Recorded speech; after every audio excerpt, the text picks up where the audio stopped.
Hello, everybody. Welcome to 321Sportscast. My name is Tracy Rayum. I am here with Coach Billy Mims of the Florida Tech Panther men's basketball team. How you doing today, Coach? Hey, I'm with Tracy Rayum. I'm at 321Sportscast. I'm fantastic. Oh, we've hit the big time, man. This is bigger than ESPN. But I do appreciate you taking some time. I know you got a busy schedule, but it's important for me to make sure we cover all sports and including the level of the college level. So thank you for taking the time to come in today. For those of you that may not be familiar with Coach Billy Mims, let me just give you a quick briefing on who this gentleman is to my left. Coach Mims is the head basketball coach at Florida Tech, which is in the Sunshine State Conference. This is your 16th year, I believe you're going into. That's correct. At Florida Tech. Your 40th year overall coaching, which 35 of those as a head coach. Is that correct? That's correct. His career started as an assistant at the College of Charleston. You were also born in South Carolina, if I'm done my research. 1987 was your first head coaching job in Cork, Ireland, with the Neptune Basketball Club. That is correct. Wow. And then in 1995, well, you came back to the States, and then in 1995, you went back overseas to the UK to win 3 national championships while becoming 2-time League Coach of the Year. Currently has over 600 wins. I don't have the exact number, but I'm sure he's in the 620 to 630 range. It's up there. What a resume. What a resume. Let me start. I got some questions I'm going to fire off at you, Coach, and answer them as honestly as you can. And if you don't like one, just tell me to shut up. Go back to the beginning when you were in high school. What was your dream for a career? Did you think, I'm going to coach for 40 years and that, or did you have a different path in mind? Tracy, that's a great question. And I tell you, I love that question because it really does tell you who I am. I grew up on Tobacco Road. And for basketball fans out there, that's ACC, Atlantic Coast Conference basketball country, okay. Tobacco Road. North Carolina, Duke, North Carolina State, Wake Forest. Pretty good basketball. Well, back when I was a kid, a long time ago, and playing high school basketball, growing up in South Carolina, every weekend, we didn't have cable TV back then. We only had limited TV networks, and you would get the ACC game of the week every Saturday, okay. Midday Saturday, 12 noon, 2 o'clock. And so I grew up watching players, like Phil Ford from North Carolina, David Thompson, Tommy Burleson, Monty Tao, North Carolina State. Great players like that. Great coaches like Dean Smith, Norm Sloan.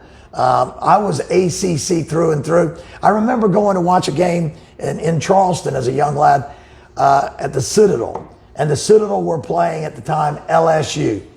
And the greatest experience I can remember in my early days, I got to watch the Pistol Pete Maravich playing in Charleston, South Carolina. In person. Wow. Watching him pull up from just inside half court and making shots before there was a three-point arc. And remember, many of the kids probably don't know who Pete Maravich is. Pistol Pete, look him up. He's the greatest. Okay, yeah. I know that, it's debatable. LeBron James, Michael Jordan. But when it comes to actual basketball skill sets, shooting, passing, dribbling, just those things, there's nobody better than I've heard some stories from some people that have gotten a little close to him also. So that's well, pretty I got to amazing. remember, 40 points a game, the only player in college basketball history to average not 40 points for a season, 40 points a game for his entire college career. Wow. And he did that without a three-point arc. And passing the ball when he was supposed to. And also passing the basketball. Now, a good friend of mine, Russ Bergman, who coached at Coastal Carolina for many, many years, when I first met Russ, he told me, he said, Billy, my claim to fame is I was the other guard at LSU. He was the other guard in the starting backcourt, along with Pistol Pete.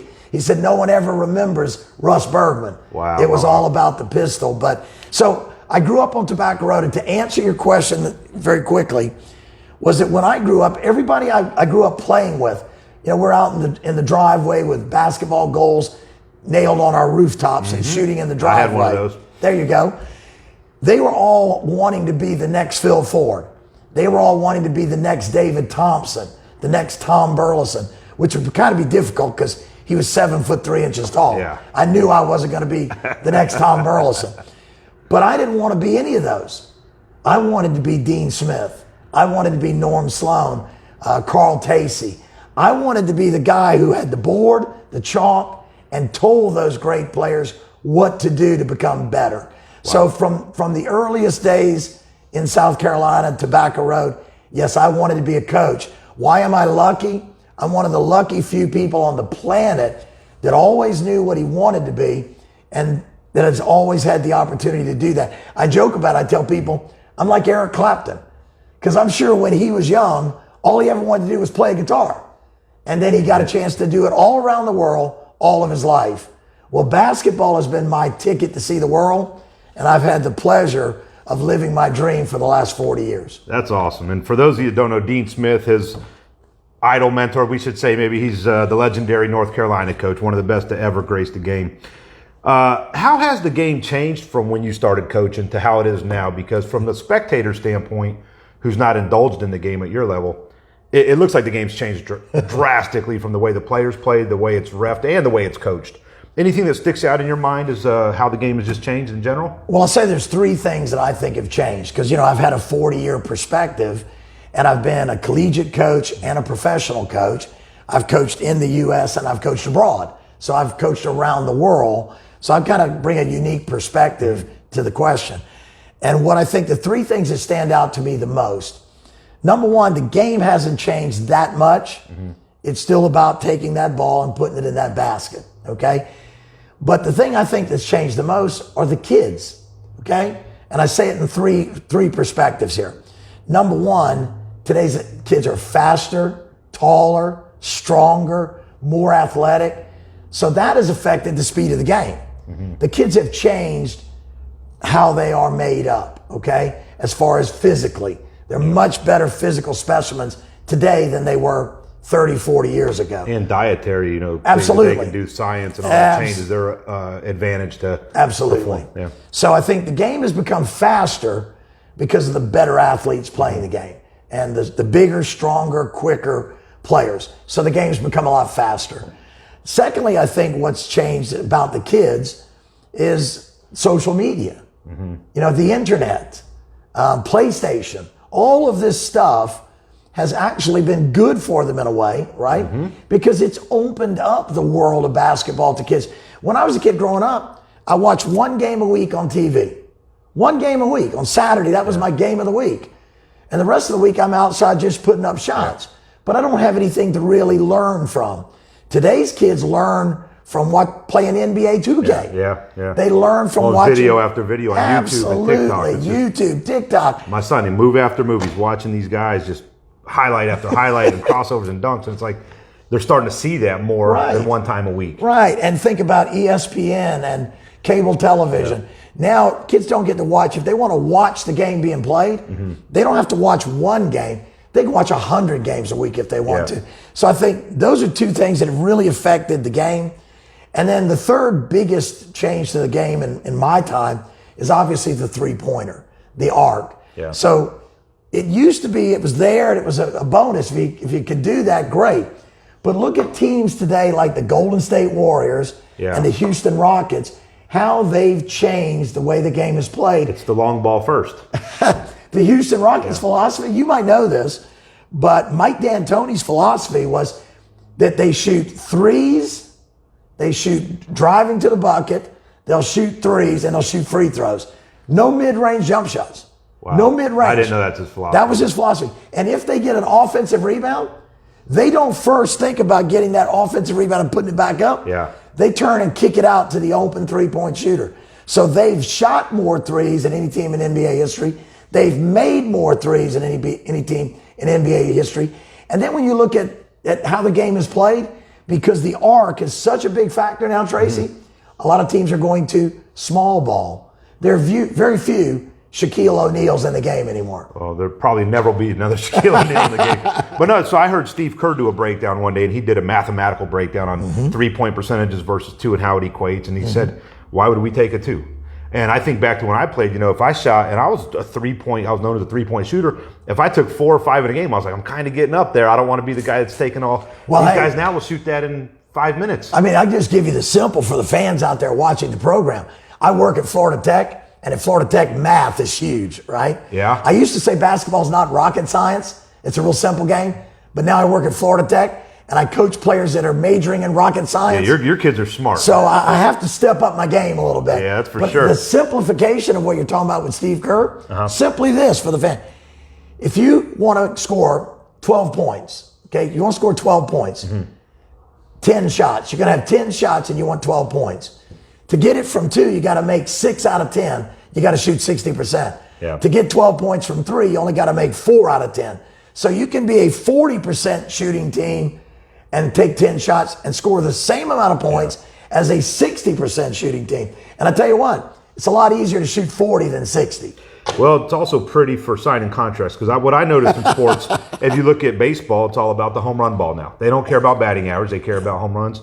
If you look at football, they're throwing to wide receivers trying to hit the long ball. Running backs are almost non-existent. There's still a few. And in basketball, it's all about the three-point shot. So I wonder if there's a psychology going on. Oh, there's a correlation there. Yeah. You think about it. The long ball in baseball, the 50, 60 passes a game in football instead of running it, and shooting the 3, living and dying.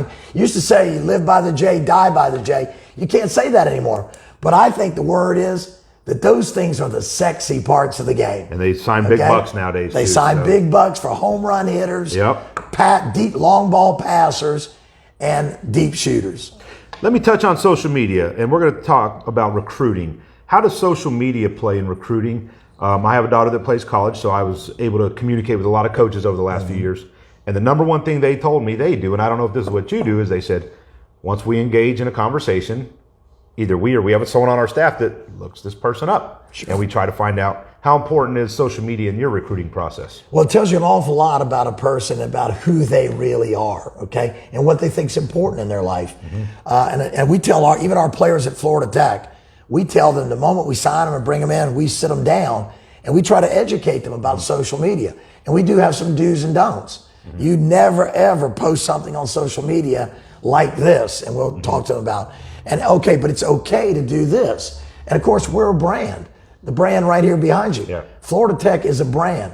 And so once they sign with a university like us or any university, they now represent that brand. Yeah. So we want them to understand that along with that representation comes responsibility.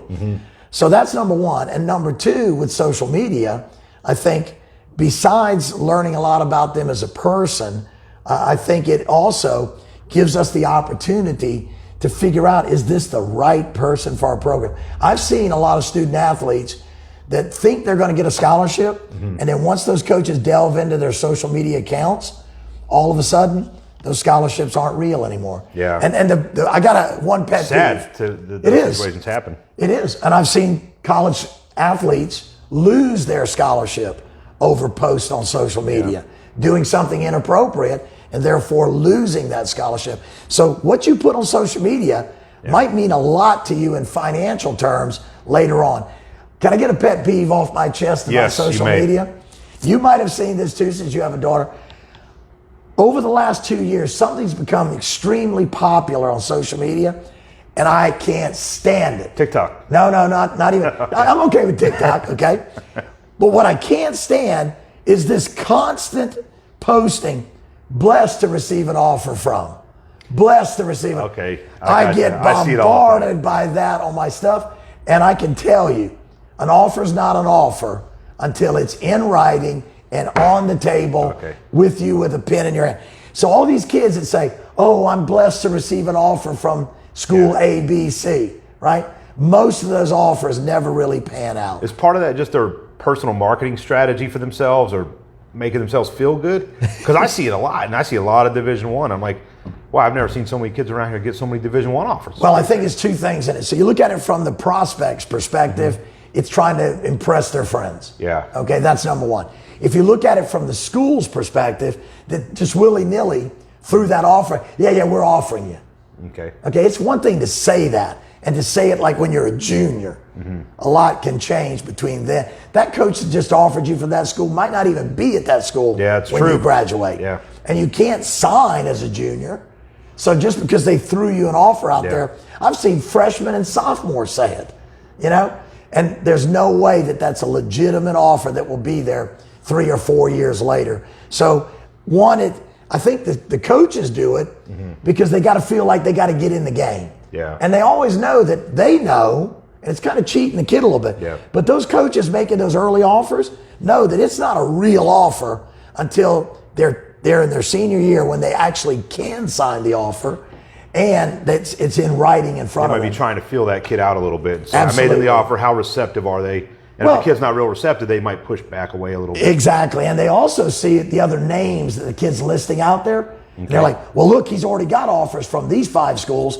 We got to get in the hat here. And so they throw it out there, but they do know. I'll say this for a fact. Most of those, and I don't operate like that. I'll tell people, when I offer you, it's legit. I'm going to offer pen you and paper. when we can sign you, Yeah. and you're going to get it in writing. Before that, I'm going to tell you, we have a very strong interest in you, and you're someone in our top selection that we might offer. But when we offer you, it's going to be verbal and physical. What is the toughest part about recruiting at the D2 level? I've always thought D2 has got to be the toughest because if the kid's overly talented, they're probably going to go to D1. Yeah. If they don't have the grades, because a lot of D2 focus on academics, especially Florida Tech, so you got a fine window of kids that have 3.4s and 5s and higher. Right. What do you find is the hardest part about you have a kid that's got talent? How do I land that kid? I think the hardest part is battling the kids out there drinking the Kool-Aid, okay? Because the way it works right now, television, and it's everywhere, right? But television only promotes Division I. And so the mentality of kids, not just in America, but kids I recruit all over. We've got 6 international players at Florida Tech. We recruit the world. Yeah. Because basketball is no longer an American game. It's a world sport. But it's convincing kids in America, locally, statewide, regionally, nationally, internationally, that, Division II is probably in some cases better than some Division I's. That not every single Division I is better than every single Division II. Yeah. Doesn't work like that. But that's the perception that the media has thrown out there to the general public. That's the toughest thing for me, because you get kids all the time that say, well, I want to go D1 because it's better. I don't want to go D2. I got to be. So you'd rather play for the 325th ranked Division I as opposed to the number 1 Division II. Let's just give you a little dose of reality. Last night, Fort Hays State, Division II, beat Kansas State. Oh, wow. And they led at one point by 20 in the game, okay? Fort Hays State came into that game 0-3. Yeah. But they beat a Big 12 school. They beat a Power 5 school, a high major Division I. If Fort Hays can beat Kansas State, don't you believe they could probably beat the lower half of Division I? So with my own eyes, I've seen many Division II players on my team and up close watching Division II that I think are better talented players than Division I players. So well, I like that statement. Many cases. I like that statement, Tracy, because I can tell you, we recruit Division I talent. Yeah. So when a coach calls me and says, Coach, I got a great Division II prospect for you, my first reaction is I probably don't want him. Because in my league, the Sunshine State Conference is maybe the best Division II basketball league in the country. Yeah. Top to bottom. It's competitive every single night. And, hey, only a couple of years ago, Barry University in our league beat Auburn at Auburn, 100-95 at Auburn, beat an SEC team on the road. Did I watch it? 3 years ago. And that same Auburn team went to the NCAA tournament, won the Southeastern Conference that year. Now, that wasn't a team that went to the Final Four. It was the year before that. But they went to the NCAA tournament, won the SEC, and a team in our league beat them. The best thing I like to tell people about that story is about 3 weeks later, that same Barry team played us in Melbourne at Florida Tech, and we beat them by 25. Well, that's what makes basketball the greatest sport in the world to me, is because March Madness, the small teams can beat the big teams because there's parity. They're not that much greater. Sure. The Division II teams can beat the Division I teams because to the public, they think Division I's great, Division II's not. But there's not that much separation, and when they bring their good game, they can beat the big name. Well, and here's the funny thing is, like I said, I mean, when I talk to somebody in recruiting, if they tell me that they're being recruited and going to be offered from a Power 5, then they probably should go. They probably should take that. But anything outside of that, then they ought to look at, because you know what? Can you go? I played Division I at a low level of Division I.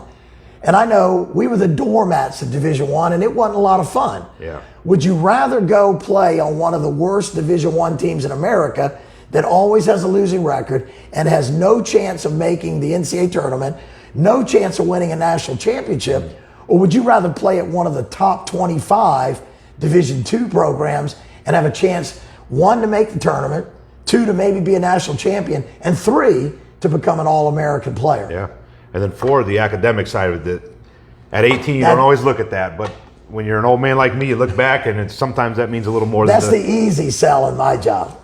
So, 40 years of coaching. How much longer do you want to coach for? Do you have a goal in mind as far as what your? Are you looking to hit 1,000 wins? Are you want to climb that ladder and get to a national championship? What's your goal? I love the game. The game has been my life. It's, as I said, it's my ticket to see the world. I met my wife in Planet Hollywood in Piccadilly Circus. And the only reason I did that was because I was coaching the London Leopards, a professional EuroLeague basketball team in London, England. And I happened to be, they sponsored our team. And we were there having dinner one night after a game. And my wife happened to be there with some friends. And we bumped into each other, literally, Tracy. At Planet Hollywood. Bumped into. She was coming out of the ladies' room. I was headed to the men's room.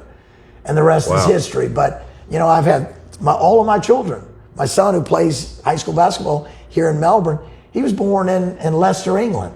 My daughters were born in Kent, in England, Maidstone. And I've seen the world. You know, I didn't grow up in a rich family. I grew up in a little tiny small town, Moncks Corner, South Carolina. And I'd never been on an airplane in my life until I became a basketball player. Basketball was my ticket to see the world. And now I've traveled in probably over 30 different countries around the world coaching the game of basketball. Amazing where it can take you. So I love the game. The game has been my life. So my answer to your question is, I'm going to keep coaching as long as somebody will have me. Ride it till the wheels fall off. It reminds me of my friend Adam Hayes, who's a caddy, and he caddies for John Rahm. He's traveled the whole world, made a lot of money. And when his story's over, it's going to be the caddy side that made it, not the golfer side. He was actually good enough to go pro. I don't know if you know Adam or not. Rockledge boy. Oh, nice. How do you feel about the 2021 team as far as competing? I hope we get to play. Right. Let me take a step back then. Okay. Because that's above that question is the COVID setback. How has COVID affected Division II basketball and more in particular the Sunshine State Conference? Tell us about what's going on there. Well, obviously, the big effect of COVID and the sports world right now is the precautions that we have to all take to make sure that our athletes are as safe as possible. I mean, people have seen, if you're watching college football, you know, you've seen, you know, some of the big names, some of the greatest names, some of the best players have had to sit out because of COVID, being positive. Nick Saban, you've had some of the biggest names in coaching, richest, highest priced coaches on the planet, having to sit out and miss games because of COVID. So the quarterbacks for the Denver Broncos. There you go. all of them, right? All of the above. But it's the precautions that you're, you know, and again, we have to do these for safety purposes. We understand that. Yeah. So the CDC and the NCAA come up with, you know, the best ideas for the safety of all involved. And so that's been the tough thing. Like, we're practicing right now every day. Our kids are great. You know, they're going to work every day. They're out there on the court, but we're practicing in masks. Yeah. And, you know, basketball is a sport that's up and down the floor. When we go for 2 to 3 hours and we're running that court 94 by 50 and not taking a lot of breaks, it's exhausting without a mask. It's hard to breathe without a mask. Now talk about wearing a mask and still going up and down that floor the same amount of time, same duration. I said, when we get to take the mask off and play, we're going to be like the Avengers, like superhumans, like Captain America, you know? We're actually breathing now. But the precautions, I think, have been the hard part, right? And then secondly, the uncertainty, because nobody knew. You look at Ohio State, how long was it before they knew they'd finally get to play? Yeah. You know, well, we're in that situation right now because whereas the Big Ten said we're not going to play and then finally came around, you know, Division II basketball has started around the country, but at the moment, the Sunshine State Conference has not started play. Our presidents have been meeting, you know, every week with our athletic directors and looking at plans and procedures and how can we make it possible.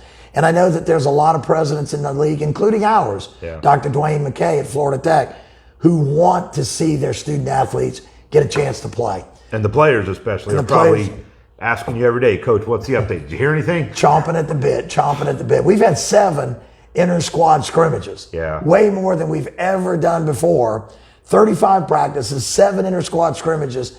We're tired of guarding each other. Well, if you need me to come put on a uniform, just let me know. I'm not running up and down the court, but I'll stand up at the 3-point line. So hopefully we're going to get a positive result this week as far as the league being able to play. And then if we do, we would play in January and February, a reduced schedule, limited schedule, but one that would still hopefully get the best couple of teams in our league in the NCAA tournament and give our kids some type of positive memory from this season. Well, let's hope that happens and you get that good news sooner than later. Let's talk about the team a little bit.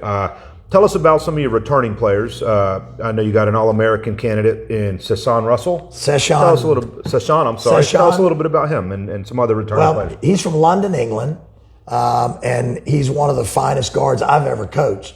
He's already had to turn away agents because over there in Europe, I mean, he's a European citizen. Yeah. And they know how good he is because he played for the Great Britain youth national program. So he's played for England at the under 15 level, the under 16 level, played for Great Britain at the under 18 level. And he's 6'1", right? He's a 6'1" guard. Okay. And he's kind of the English version of James Harden. Oh, okay. He's built a lot like James Harden. If you watch him play, how he moves is Harden-esque. Is everything a step back 3 like Harden? And he loves the step back 3, okay? And he's a great passer. People forget, James Harden is a point guard. Yeah. He's a heck of a playmaker when he's not taking shots, a great court vision guy, passes well, and that's what Seshaun is. He's a real complete player. But let me tell you why he's an All-American candidate. He transferred to us after 1 semester from UMass Lowell, Division I. He went there, he wasn't happy, didn't like it. But he had visited us back in high school, and he said, look, I want to go where I'm happy. I liked Florida Tech. I like Coach Mims. He chose us. And since he joined us, his freshman year, he averaged over 17 points a game. His sophomore year last year, he averaged over 19 points per game. So over his freshman and sophomore season combined, this kid in his college career so far has averaged over 18 points per game. That's number 1 in the nation among all freshmen and sophomores. Wow. He's got people looking at him because he's put up the numbers as a freshman and sophomore like a junior and senior. Plus, he's not shoveling snow up in Massachusetts right now. He's down here.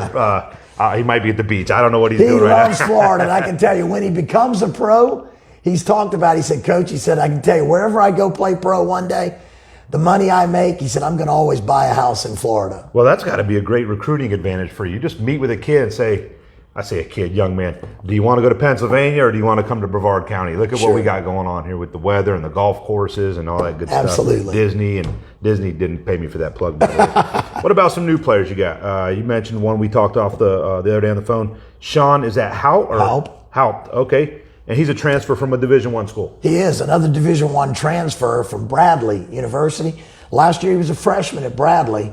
And as a freshman, you think at a school, they were in the MAC. Okay. They were very good. They won the MAC championship. And you think, well, he's probably not going to play a whole lot as a freshman. He played in 14 games. And I saw one of the games he played in against Loyola Chicago. Okay. You remember Sister Jean?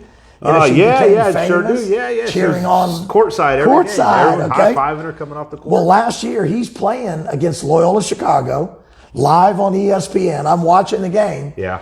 They bring him in the ball game right before the end of the half, and Loyola Chicago is like 9-up with like a minute and a half to go in the first half. They bring in Sean. His first touch, he hits a 3. Then right before the end of the half, he gets a rebound and a putback, scores again on his second touch, and then literally they get the ball with like 3 seconds, two or 3 seconds left in the half, and Sean Haupt is still in the game for them. They call timeout, set up an inbounds play, and they run the play for Sean. He hits a 3 in the corner on the buzzer. He goes on an 8-0 run to cut the game to 1. Oh, wow. The cameras go to Sister Jean. And she's not so happy. And I said, you know what? A kid that can do that on the road, on ESPN, 8-0 run off the bench against a team that's nationally known now. Yeah. I want that kid here. And to top it off, I coached his dad years ago in college. I have 2 players on our team this year. This tells you how long I've been around, Tracy. I wasn't going to bring it up because it's an First time, right? Well, it tells you 2 things. It tells you, 1, I'm getting older. And number 2, I didn't say that. I must be pretty good at what I do. Yep. If I coach their dads and their dads wanted their sons to play for me. That means to me, everything. Yep. That's the biggest compliment. I've won championships. That's the biggest compliment in my 40-year career. Now that 2 of my former players, Ted Haupt, who's the father of Sean Haupt, our transfer from Bradley. I recruited Ted out of Danville, Illinois, Danville Area Community College, to play when I was the associate head coach at Winthrop University, Division I in the Big South Conference. So his dad played for me and helped us win the inaugural Big South Conference championship. Awesome. Now his son's playing for me. Darragh O'Sullivan, his father, Tom O'Sullivan, who will probably be watching this from Cork, Ireland. So. He'll be watching from Cork, Ireland. So you're going to get an international crowd today. Cool. Invite me for some fish and chips and some Jameson and some golf. But his father played for me when I was a pro coach, my very first ever head coaching job in Cork, Ireland. His dad helped me win 2 national championships with Neptune Basketball Club.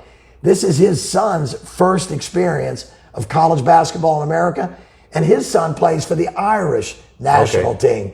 And he said, Billy, I'd like you to coach my son. If you want him, he's yours. And again, one of the finest compliments I've ever had. So this year, for the first time in my long career, I have 2 players who are second generation for me. I coach their dads. Well, you might be coaching the grandkids in about another 20-something years. That'd be all right, too. I thought you were going to tell me you tried recruiting Sister Jean to come to Florida Tech and sit courtside and bring some of that good luck she brought. I'm going to finalize with a question that I want to hear you answer for the younger generation out there that might want to become a coach one day. So what would you tell a young person that says, you know what, I want to be a basketball coach.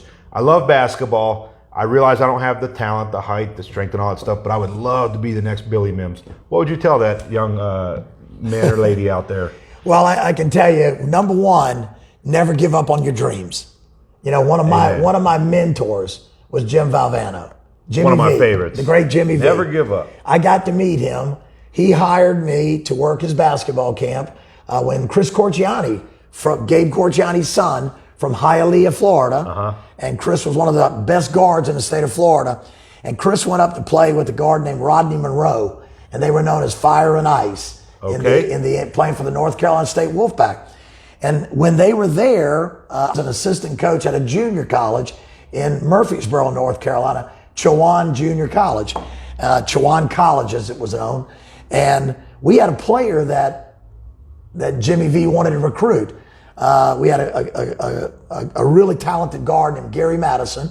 And we also had a post player who ended up going to Georgia Tech to play for another really good friend of mine, Bobby Cremens, named Johnny McNeil. Yeah. So we were one of the top junior colleges in the country that year, went to Hutchinson, finished 5th in the nation. But because of coaching those amazing kids, I got to be very close with Bobby Cremens and Jim Valvano. Wow. So I got to sit in the locker room before a game one night downstairs in the old Reynolds Coliseum and listen to Jimmy V's pregame speech before going up. He didn't say Green Bay Packers, did he? No, Green Bay Packers. How many times have you seen his speech, his SP speech this week? I've seen that hundreds of times. I usually watch it at least 3 or 4 times every week during. But I can't actually say what he said in that locker room on any kind of social media platform. Yeah. It was one of those kind of great motivational speeches, but a little mature audience rated speech. Well, but again, that's the nature of coaching. I've never seen a guy whose players loved him more or would go to war, go to die for him on that floor because how much they loved him and because how positive he was. Jimmy V didn't have a negative bone in his body. Yeah. He was a positive coach. He was a cheerleader. And I sort of molded how I coached from his style. I'm a positive guy. I'm the chest bump guy, the high five guy, hugging my players, high-fiving my guys.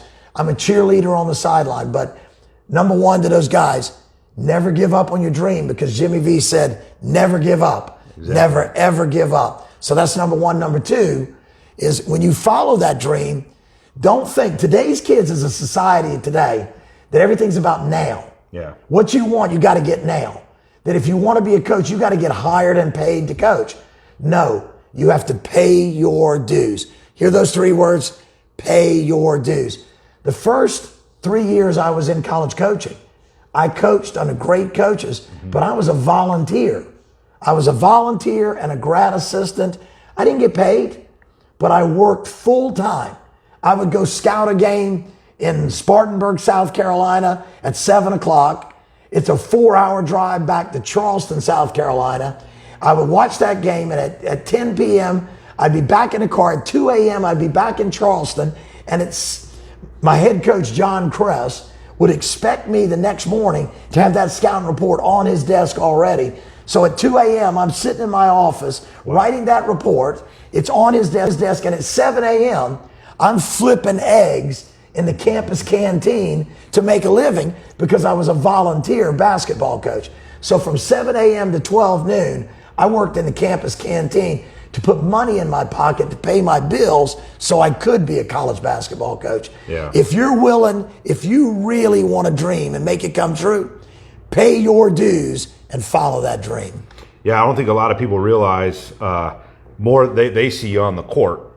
There's more work that goes on behind the, recruiting, watching film, trying to have a family and a wife that's special enough to go along and say, this guy's working and working and working. But it's a pretty special. Well, Coach, I appreciate you taking the time to come in today. We're going to see a lot more of you, and we're wishing that the presidents and the higher ups will open this thing up so you guys can play some basketball. And well, Tracy, two things stuff to wrap up on my end. One, thank you very much. You're welcome. Thank you for the opportunity to come in today and talk about my program and the great things we do at Florida Tech, the only NCAA basketball program on the Space Coast. And secondly, I want to thank this gentleman sitting next to me for all the wonderful things he does for sports, for young kids, for the youth level of the game, for the high school level of the game, for the college level of the game.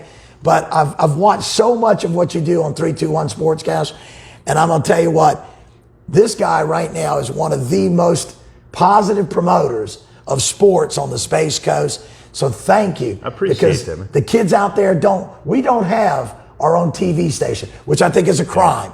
I've never lived in an area with as many people as this and not have our own television. I don't care about what's happening in Orlando, but all of our local news is Orlando news. Yeah. So because we don't have local coverage, you go to a high school football game, high school basketball game in Brevard County, there's never a TV station covering that game. But 321 Sportscast does, and it's because of this guy. So thank you. As Brevard Sports Network and Space Coast Daily, it's the last year or two, everyone's kind of stepped up, and it's been pretty cool because I've always thought since I was a kid growing up that Brevard has the best athletes in the country as a whole, all sports. I mean, we got the swimmers and the divers and all these other sports, not just basketball and football. But I appreciate it, Coach, man, and we're looking forward to seeing a whole lot more of you and following the sport and having you in here. So thanks a lot. I want to thank everybody for tuning in. We hope you enjoyed this segment on 321 Sportscast. Have a good day.